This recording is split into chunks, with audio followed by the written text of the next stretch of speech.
Welcome to this explainer. Look, if you're a parent, today's topic is absolutely going to hit close to home because we're talking about navigating the digital world with our kids. You already know that intense, totally natural anxiety that creeps in when you see your child just glued to a smartphone, usually accompanied by the terrifying sound of absolute silence in the house, right? The internet is so vast, and trying to protect them in a space you can't physically see can feel, frankly, incredibly overwhelming. So let's dive right into this and explore how we can shift from feeling fearful to becoming active, confident partners in our children's digital safety. This is all based on some really excellent insights from the Experts Academy's Safe Digital Schools Cybersecurity, Digital Safety, and Violence Prevention Learning Series. Section 1. The Digital Parenting Dilemma: Freedom versus Safety. You know the feeling, right? It usually starts with these specific, overwhelming questions that just consume us when we see our kid quietly staring at a screen. And the very first one is always, who on earth are they talking to? When your kid is sitting on the couch laughing at a message, it can feel like a total black box. You want to validate their social life, sure, but there's this immediate instinctive parental fear of unknown strangers and hidden conversations happening right behind that glass screen. And then, right on its heels, comes the next question. What are they watching? What's really wild about this modern risk is just how fast it happens. A child can be scrolling through what seems like a completely harmless app, and within seconds, an algorithm could expose them to harmful, inappropriate, or mature content. As a parent, just knowing that's a possibility builds a massive amount of anxiety. You want to shield them, but you obviously can't curate the entire internet. And finally, perhaps the most terrifying question of all, are they being bullied or pressured?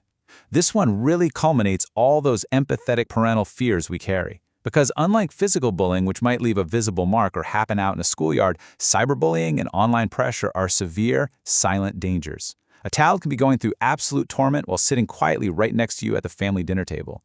And man, the instinct to just grab that phone and find out what's happening is incredibly strong. Let's move to Section 2, Trust versus Spying, Building Connection. Because of these intense concerns we just talked about, our knee-jerk reaction is often to play detective, isn't it? We immediately check their messages, demand their passwords, or simply confiscate the device altogether. But let's look at the result here. When monitoring happens without communication, it's really just spying. And the counterproductive reality is that children end up feeling watched instead of protected. When they feel spied on, they don't actually get safer, they just get much better at hiding things. And that creates secrecy rather than safety. Digital safety monitoring should not begin with a sneak attack. It has to begin with trust. So instead of suddenly swiping the phone out of their hands, try using this exact script. Just calmly say, "You seem quieter than usual. Did something happen online today?" Seriously, this simple question is a total game changer. It replaces an invasive action with a supportive invitation. It shows you're paying attention to them, not just their device, which lets you initiate a calm, helpful conversation. So here is the crucial takeaway. When children feel respected, they open up. If a child hesitates but then realizes they aren't in trouble, that you're actually there to help, not to snoop, they are so much more likely to share the real problems. Leading with respect is the absolute key to getting them to tell you about the cyberbullying, the suspicious messages, the scams, or those really uncomfortable online interactions they might be facing. Section 3. Family Digital Rules, Partnering for Safety. We need to create clear family digital rules, and we need to do it together with our kids. So how do you actually build that framework? Well, here are the critical components you've got to discuss. First, which apps are actually allowed? Second, what are the acceptable screen times?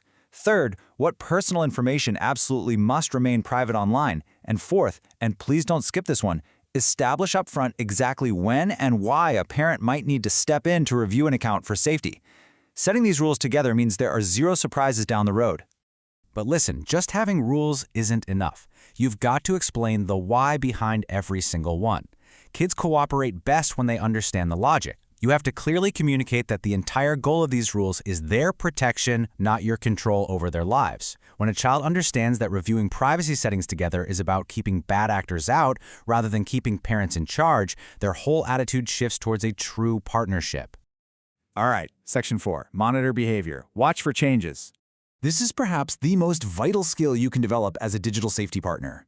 Monitor their behavior, not only their devices. You need to keep an eagle eye out for these specific behavioral red flags. Are they showing sudden secrecy, like minimizing screens the second you walk into the room? Are they displaying fear, withdrawal, or unexplained irritability? Are they suddenly losing sleep or going way out of their way to avoid school and friends? These physical, real-world changes are usually the loudest indicators that something is seriously wrong in their digital world. Which brings us to Section 5. How to respond. Handling concerns. So what happens if you spot those red flags and actually discover something harmful? You must use this structured crisis protocol. Step 1, remain calm. Actually, scratch that. Remain super calm. Your reaction entirely sets the tone. Step 2, save the evidence. Take screenshots before anything gets deleted. Step 3, take protective action by blocking the harmful accounts and reporting the incident through the proper platform channels. Step 4, coordinate with the school when necessary, especially if other students are involved. And through all of this, absolutely avoid blaming or embarrassing your child. They need an ally right now, not a judge. Finally, Section 6. Safety Partners. Guiding with Trust. I want to anchor our entire explainer today on this one powerful concluding mantra. Let's really slow down and absorb this message. Monitor with curiosity, guide with respect, protect with trust. When children know they can speak to you without fear of immediate punishment or having their phone confiscated, you cease being a warden and you become their strongest digital safety partner. Creating an environment at home that is totally free of fear truly is the most robust digital safety tool any parent can possess. This entire approach is exactly what the Experts Academy's Safe Digital Schools mission is all about. It's about building safer, responsible, and resilient digital communities, and that starts right in our own living rooms. By focusing on connection over confiscation, we really empower our kids to navigate the internet wisely. So I'm going to leave you with this question as we wrap things up. Tonight, when your child is on their device, what is the very first question you're going to ask to start building that bridge of trust?